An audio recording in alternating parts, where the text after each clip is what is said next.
From stories across the globe to stories here at home, this is the National News Broadcast. A very good evening to you. I'm Sharifa Tahir. Good evening, I'm Lakshitendra Singha. We start off by taking a look at the top stories for tonight.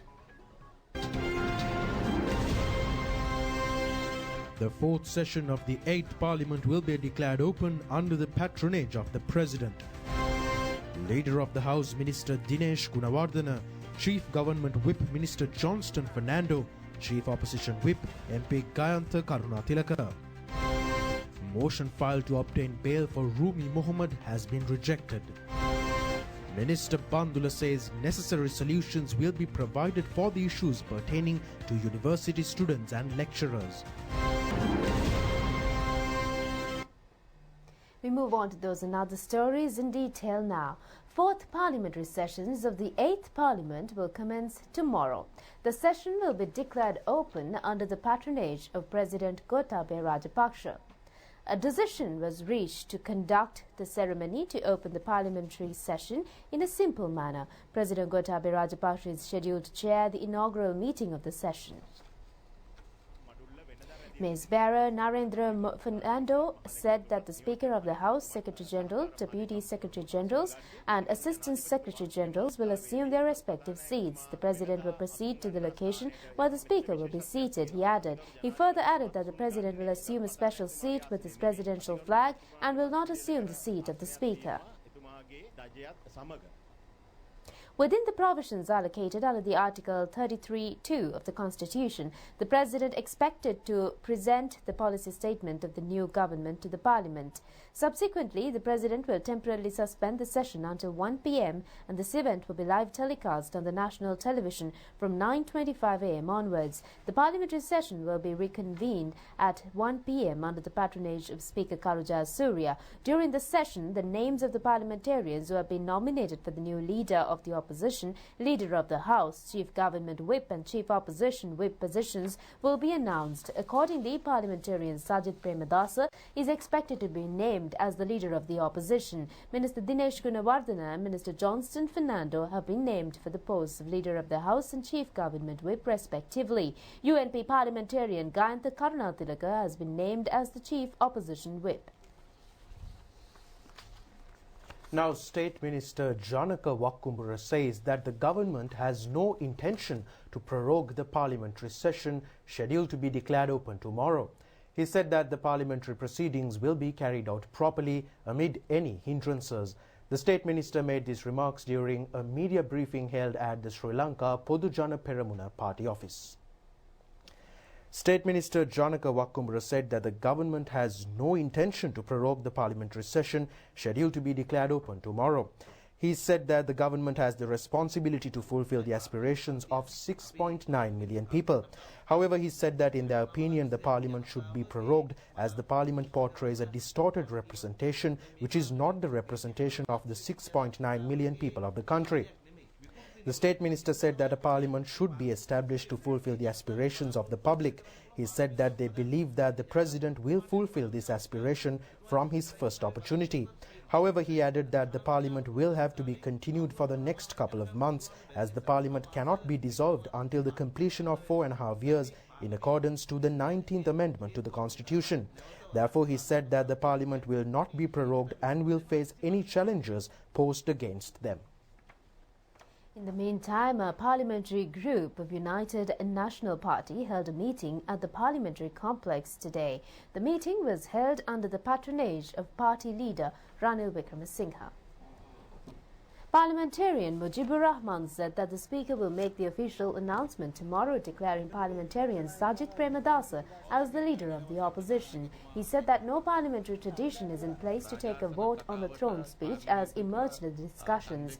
Therefore, he said that a vote will not be taken tomorrow. He said that they will support the government on their relief and beneficial programs for the public.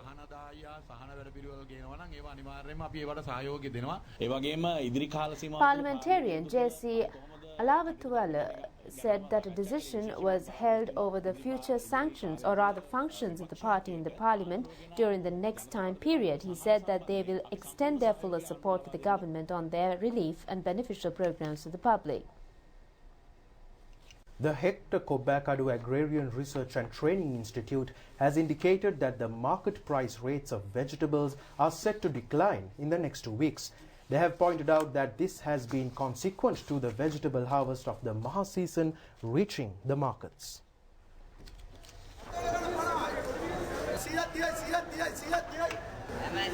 The public has shown a resistance in purchasing vegetables due to the increased price rates of vegetables in the markets. The price rates of vegetables were increased due to the flood situations that prevailed in the recent past.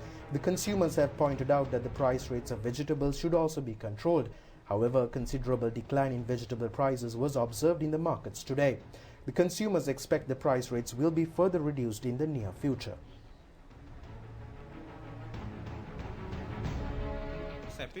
Director of the Hector Kobakadu Agrarian Research and Training Institute, Duminda Priyadarshana, pointed out that the price rates of vegetables will reduce in the next 2 weeks. Director of the Hector Kobakadu Agrarian Research and Training Institute, Duminda Priyadarshana, said that the vegetable cultivations in the low country have been destroyed within a short period of time due to the prevailing inclement weather conditions hindering the vegetable supply to the regions, including Jaffna and Kalpitia. He said that the vegetable prices have been increased due to this issue. Meanwhile, the first phase of the program to provide a package of vegetables and dry food items for the railway commuters at a concessionary rate was initiated today. The program was initiated at the Maradana railway station. The commuters will have the opportunity to purchase a package weighing 2.5 kilograms with 10 types of vegetables for a price rate of 500 rupees. The program will be initiated in Colombo Fort and Maradana stations during weekdays from 3 p.m. onwards. State Minister C.B. Ratnayaka was present at the inauguration ceremony of the program. Now, Minister Bandula Gunawardena says that necessary solutions will be provided for the issues pertaining to university students and lecturers. The minister said that he will visit the premises of the universities and probe the issues pertaining to them. The minister made these remarks during a meeting with the members of the Inter-University Student Federation, including its convener. The members of the University Student Federation arrived to hand over a letter over the suspension of practical and eligibility examinations carried out to enroll students for all the universities, including the University of Visual and Performing Arts. The minister summoned the convener of the Federation, Venerable Rakwate Jinaratana Thera, and the members for a discussion at the ministry premises. Minister Bandula Gunawardena said that in accordance with the prevailed situation, the ministers had not visited the universities or listened to the issues pertaining to the universities or engaged in discussions on this regard. He said that the government will openly visit the universities and will probe into the issues pertaining to the students and lecturers of the universities. He said that they have mediated in the past month to resolve these issues. The minister added that the Eastern University students informed him that they are unable to proceed with their classes due to lack of facilities. He said that these students will not be able to proceed with their classes if a building was not constructed and opened for their education before the 6th of January. He said that they have informed the university students to arrive to the university on the 6th of January morning. Lanka Satosa has secured a record earning from the purchasing of essential goods by the consumers at a concessionary rate during the month of December. State Minister Anurupradarshana Yapa said that a friendly service will be extended to the consumers while strengthening the concessionary process. He made these remarks in a media briefing held in Colombo today. State Minister Anurupradarshana Yapa said that the revenue earned in December 2018 was at 2.4 billion rupees. He said that the market capitalization was increased up to 3.3 billion rupees last year, December. He said that a growth of 37.5% has been showed. He added that the government has taken another decision for the sale of rice through Satosa obtained from small and medium rice mills, which was provided to them from the Paddy Marketing Board in order to control the escalating price rates of rice. Accordingly, he said that by December 31st, Satosa has received 12,124 metric tons of rice from state paddy stocks and 815 metric tons from cooperatives. He said that the government was able to zero the bank overdraft, which was at 600 million, and he extended his gratitude to the staff for achieving such target. The state minister said that the paddy harvest will be calculated in accordance to a technological methodology this year. State Minister Rupavahini said that the data on production in the country is at a low level. He said that measures have been taken to calculate the paddy harvest in accordance to a technological methodology, submission of monthly reports on the paddy stocks through Consumer Affairs Authority, and for the calculation surplus and production of the paddy. A motion filed by former chairman of State Pharmaceutical Corporation Rumi Mohammed to obtain bail was rejected by the Colombo Magistrates Court today. He was taken into remand custody over his alleged involvement in the controversial white van media briefing held during the presidential election period. The motion was convened before Colombo Chief Magistrate Lanka Jayaratna. The investigations have revealed that former chairman of State Pharmaceutical Corporation Rumi Mohammed has made payments to the suspects who appeared before the controversial media briefing. Those two suspects took part in the media briefing along with then Health Minister Dr. Rajitha Senaratne. Moving on to more stories. Long queues can be noticed at the gates of many hospitals in the country during visiting hours as people visit the hospitals to see the patients. They await a long period during the day amid many difficulties. President Gotabaya Rajapaksa, noticing this situation at the entrance of the Kalubowila Teaching Hospital, instructed the relevant authorities to take necessary solutions for this issue. Today's Ratata Hetak feature is on this regard. A massive patient congestion has occurred in one of the leading state hospitals in the country, Kalubowila Teaching Hospital. The main entrance of the hospital often gets blocked. The inspection of plastic and polythene also carried out near the main entrance. Consequently, a massive congestion often occurs near the main entrance. While traveling near the queues, the President inquired the authorities on this regard. Drawing his attention towards the people suffering from many difficulties, especially from the heat rays of the sun, the President took steps to build a shelter for the people and informed the authorities to look into the possibility to arrange necessary seating facilities for them. During the visit to the hospital today, the national television observed that a shelter has been constructed at the main entrance as a swift solution. Dr. Asela Gunawardena said that the President requested them to build a shed for the public while he was traveling near the hospital. He added that the President's request has been fulfilled. He said the measures have been taken to establish a seating arrangement for the public who arrive to the hospital to see the patients. While expressing their views, the public extended their gratitude to the President for the decision taken on behalf of their well-being. The authorities have the responsibility to provide solutions for the issues and difficulties faced by the general public who visit other hospitals in the country, taking the solution as an example. Meanwhile, new heads of 4 institutions under the Ministry of Buddha Sasana, Cultural and Religious Affairs received their letters of appointments from Prime Minister Mahinda Rajapaksa today. Professor Gamini Adhikari has been appointed as the Acting Director General of Central Cultural Fund. Dr. Jayant Dharmadasa has been appointed as the new Chairman of National Film Corporation. The new Working Director of National Film Corporation, Rohan Valavita, received his appointment letter from the Prime Minister. New Director General of Tower Hall Theatre Foundation, Douglas Siriwardena, and Chairperson of Public Performance Board, Stella Amarapana, also received their letters of appointment from the Prime Minister today. Now, meanwhile, the Chinese Vice Foreign Minister Luo Zhaohui has said that China seeks to intensify coordination with Sri Lanka under the Belt and Road Initiative, bringing benefits for both the nations. The Chinese Vice Foreign Minister has made these remarks during a meeting with the outgoing Sri Lankan ambassador to China, Karunasena Kodituakku, recently. In a statement issued by the Chinese Ministry of Foreign Affairs, the Chinese Vice Foreign Minister has remarked that China and Sri Lanka enjoy traditional friendship with fruitful outcomes from practical cooperation.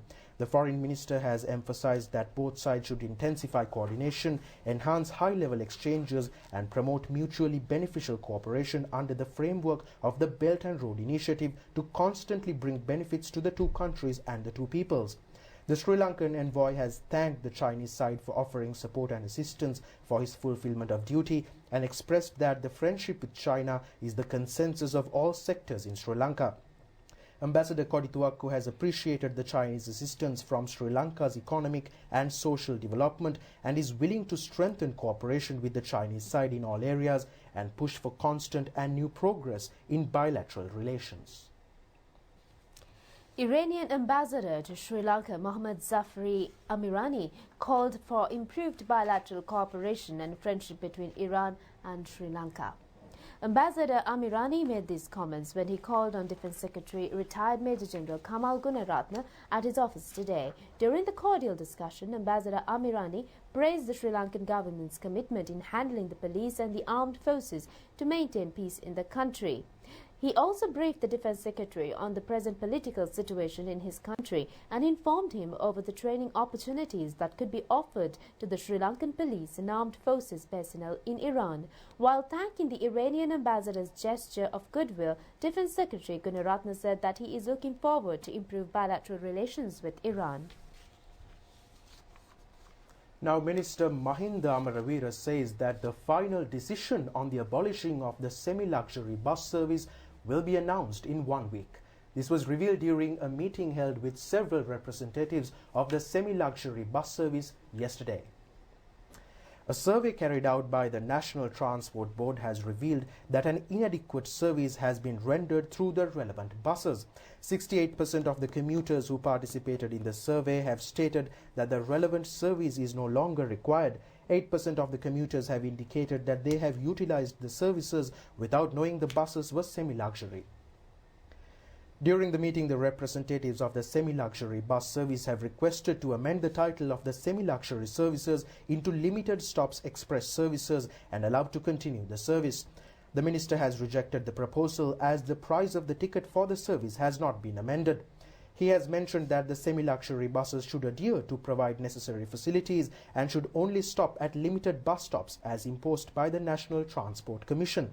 The minister said that the government has no intention or need to hinder any transport services in the country. However, he said that the passengers should not be cheated to make unlawful profits. Representatives were requested to direct all fair suggestions, opinions and other comments to the National Transport Commission. Minister Vimal Veeravansa says that the present government will initiate a program to uplift the domestic handicraft industry. He made these remarks while taking part in the opening ceremony of the newly upgraded Laksala outlet in Kandy today. Laksala institution promote and sell a wide range of products produced by domestic handicraftsmen. The Kandy outlet of the Laksala has gained a great popularity among the foreign tourists. However, the sales of the outlet was not conducted in a profitable manner in the past, which led to the long delay in new upgrades to the outlet. However, the outlet has been modernized and reopened as an attractive establishment for the public. Newly appointed Governor of the Northern Province PSM Charles assumed duties at the Northern Provincial Secretariat Office in Jaffna this afternoon. Governor of Northern Province PSM Charles, appointed by President Gotabaya Rajapaksa, assumed in her duties after engaging in all religious observances. With the appointment, she became the 7th Northern Provincial Governor and the first female Governor of Northern Province. Sri Lanka Army Commander Lieutenant General Shavendra Silva assumed duties as the Acting Chief of Defence Staff at the Chief of Defence Staff Office at BMICH today. A Tri-Forces gun salute was presented on behalf of the new Chief of the Defence Staff. Subsequently, Mahasangha chanted Pirit and invoked blessings on the newly appointed Acting Chief of Defence Staff, Lieutenant General Shavendra Silva.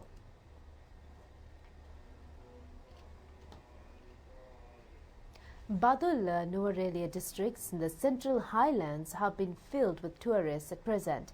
The tourists travel across the central hilly areas experiencing the Green Mountain, and they direct special attention over the wondrous tea estates.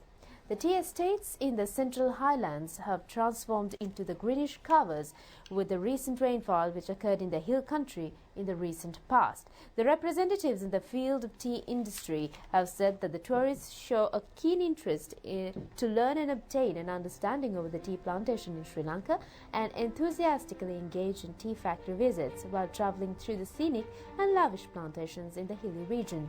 Foreign travellers have praised the hospitality and friendliness shown to them by the Sri Lankans during their visits to the island nation.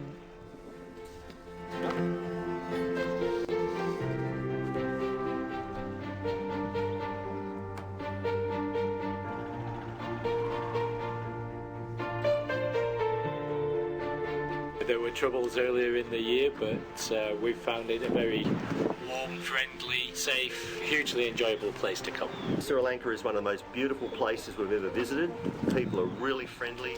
The food is excellent, amazing food. The landscape, the scenery is gorgeous. Thoroughly love it and would recommend anyone from anywhere to come and have a look at Sri Lanka. The All Shares Price Index closed at 6,108.53 points, dropped by 20.68 points, and the S&P SL20 Index closed at 2,929.09 points, also dropped by 7.87 points at the end of trading in the Colombo Stock Exchange today. Turnover was over 505 million rupees.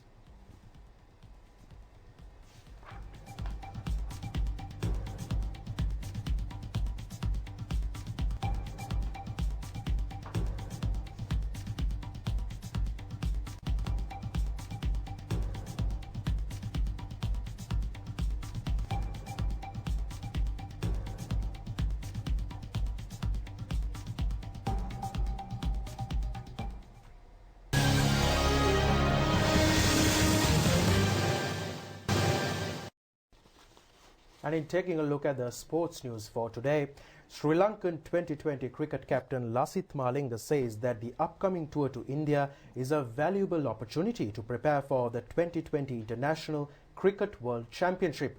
He made these remarks before leaving the country to compete India in the upcoming 2020 series. Sri Lankan players engaged in religious observances at Sri Lanka cricket premises. The 2020 series between India and Sri Lanka consists of 3 matches. The first match will be played on 5th of January at Guwahati. The second match will be played on 7th of January at Indo. And the final match will be played in Pune on the 10th of January. The squad left the country to compete in the series and consists of 16 players.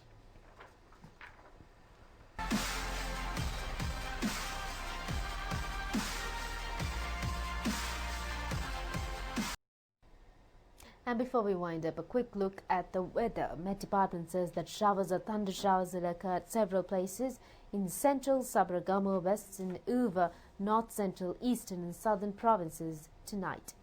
Fairly heavy falls, about 75 millimeters, are likely at some places in Uva and eastern provinces and in Polonnaruwa, Galle and Mathura districts. Also, several spells of showers will occur in northern province tonight. Several spells of showers will occur in eastern, northern, north central and Uva provinces and in Hambantota district tomorrow. Showers or thunder showers will occur at several places in Sabaragamuwa and western provinces and in Galle, Mathura and Nuwara districts after 2 p.m. Misty conditions can be expected at some places in western, central, Sabaragamuwa and Uva provinces during the morning too. And that's all the stories we have for you tonight. We'll see you tomorrow at the very same time. Have a Good pleasant night.